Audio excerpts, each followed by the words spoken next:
Bonjour à tous. Aujourd'hui, nous allons faire du droit pénal, puisque nous allons étudier un arrêt, encore une fois, que j'aime beaucoup. Je trouve vraiment original.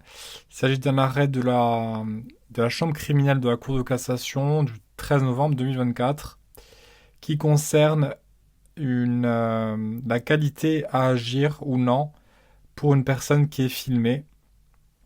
Donc, comme d'habitude, j'ai pour usage de présenter les cas comme une fiche d'arrêt. Donc on va voir les faits, nous allons voir la procédure, les prétentions des parties, suivi du problème de droit et de la solution, ainsi que de la portée de l'arrêt. Voilà. Une fiche d'arrêt, normalement on apprend ça à faire en première, deuxième année. Et donc je trouve que c'est assez pédagogique de présenter les cas comme cela. Alors nous allons passer aux faits. Alors vous savez, pendant les Jeux Olympiques, il y a beaucoup de caméras qui ont été installées à Paris, dans la région Île-de-France, à peu près 40 000. Donc autant vous dire que c'était un rêve pour les policiers, puisque là, ils avaient un peu un contrôle sur toute la ville. Et le 31 janvier 2022, deux personnes armées ont tenté d'obtenir d'un commerçant qu'il ouvre son coffre afin de lui prendre son argent. Ils ont pris la fuite et ils ont été retracés, justement, donc grâce au dispositif de vidéosurveillance. Donc ils ont été appréhendés puisqu'on a pu identifier l'un des suspects et ils ont été mis en examen du chef d'extorsion avec circonstances aggravantes, donc aggravées puisqu'ils ont fait l'usage d'une arme. Donc ça, c'est pour nos faits. Concernant la procédure, donc vous le savez, la mise en examen ne peut venir que d'un juge d'instruction. Donc pour rappel, hein, c'est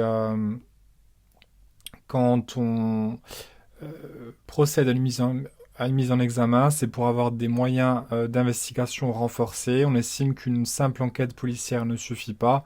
Donc c'est le juge d'instruction qui vient prendre le contrôle en fait de toute l'enquête, de l'instruction.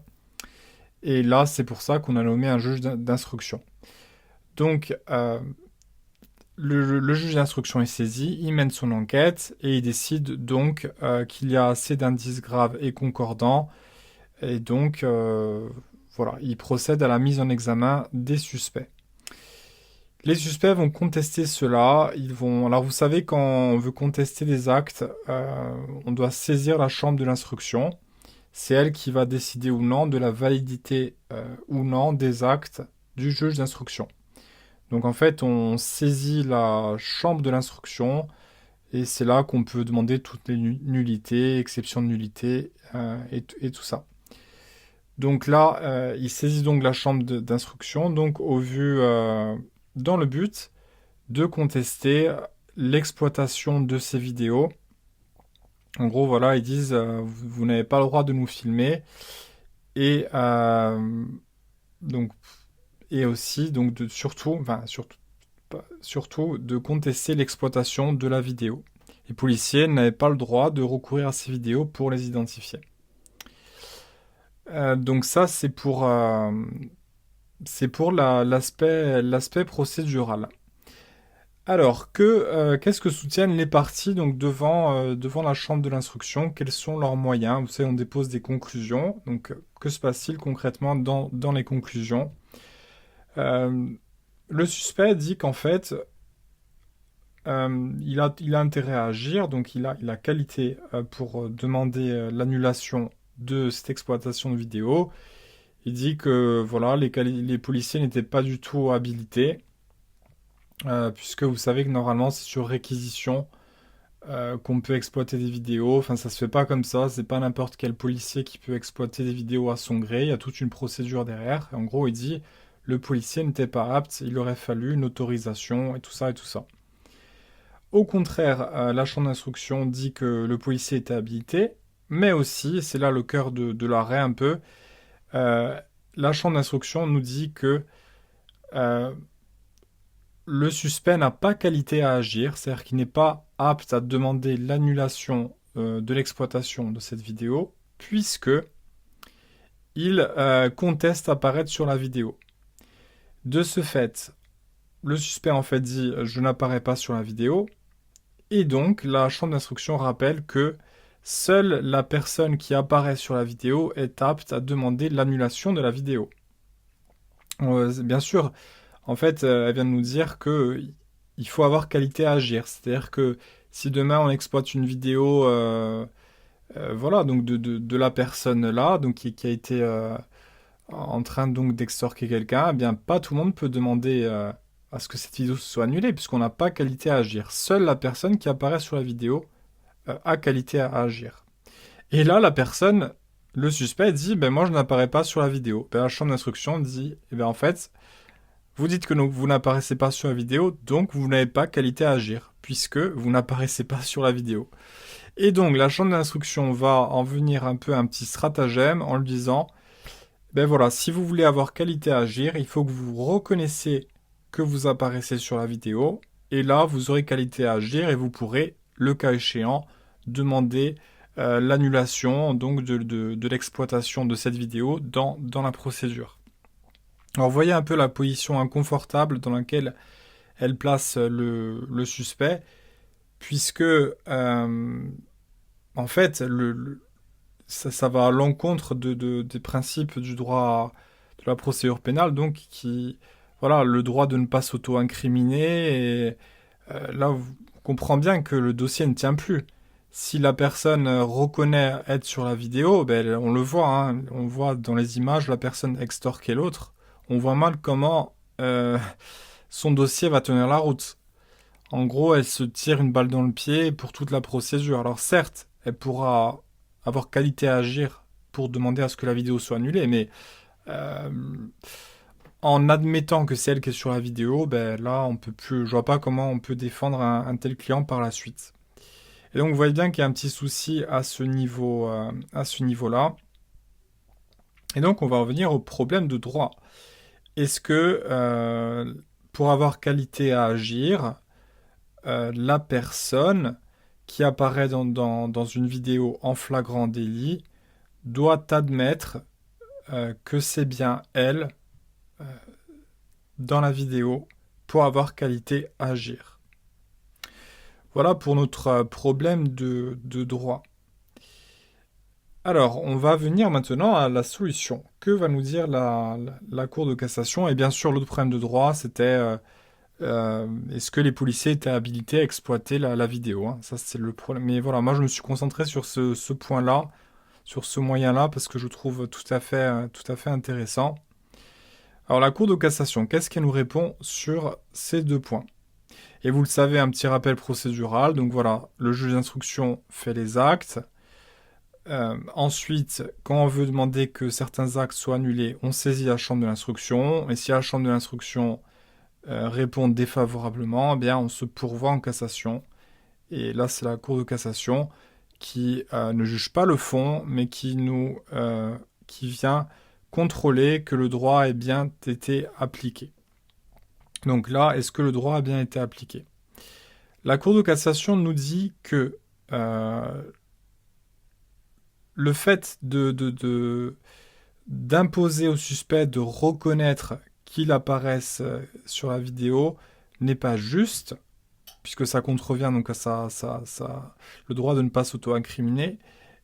Et de plus, et c'est là qu'elle vient un peu recentrer le problème, elle nous dit que dans la mesure où les enquêteurs ont reconnu le suspect et qu'ils l'ont interpellé et qu'ensuite celui-ci ait été mis en examen, bien cela suffit. Puisque en fait, les policiers reconnaissent implicitement, vu qu'ils l'ont arrêté, eh bien qu'il apparaissait dans la vidéo. Donc il n'est nul besoin pour le suspect de reconnaître lui-même qu'il apparaît dans la vidéo. Car cela va à l'encontre de son droit de ne pas s'auto-incriminer. Et de ce fait, la personne a qualité à agir et elle est bien recevable pour demander l'annulation de la vidéo. Donc ça, c'est sur le premier point. Concernant le deuxième point, on va le voir brièvement. Donc en gros, la chambre la chambre de l'instruction disait que les policiers étaient compétents pour exploiter la vidéo.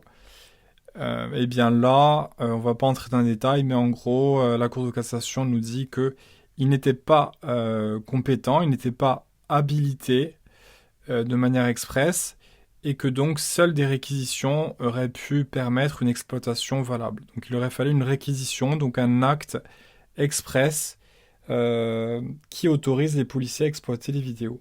Donc ce n'est pas n'importe quel policier qui peut, comme ça, tirer de son chapeau une preuve. Il y a toute une procédure qui doit suivre derrière. La portée de l'arrêt, c'est là qu'on peut être un peu critique et être un peu... ouais, d'un fiche d'arrêt, c'est la partie où on peut apporter un peu de créativité. Moi, je trouve cet arrêt vraiment intéressant et on peut, je le trouve assez juste et on peut le saluer puisqu'il vient en fait contrer un raisonnement tout à fait inique et tout à fait fallacieux.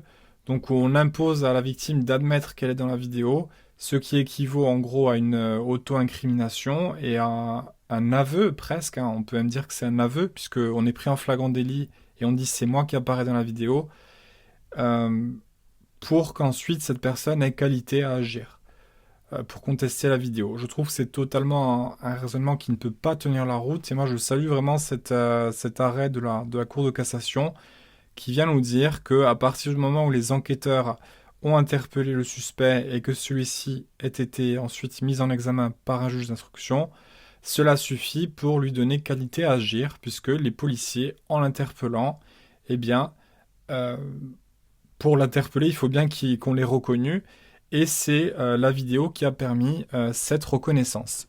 Donc, il n'y a pas besoin pour le suspect qu'il admette qu'il est dans la vidéo pour qu'il ait qualité à agir. Donc vous voyez, on vit bien dans un état de droit, c'est rassurant. Vous savez, la définition d'un état de droit, c'est voilà, personne n'est au-dessus des lois, l'État s'auto-limite, il se soumet lui-même au droit, et là, c'est la preuve, c'est bien la preuve que nous sommes toujours dans un état de droit. Vous voyez, ces arrêts-là qui redonnent un peu foi en la justice. Euh, Voilà, c'était totalement. On ne pouvait pas admettre que le suspect s'auto-incrimine de la sorte. Il a le droit à la présomption d'innocence.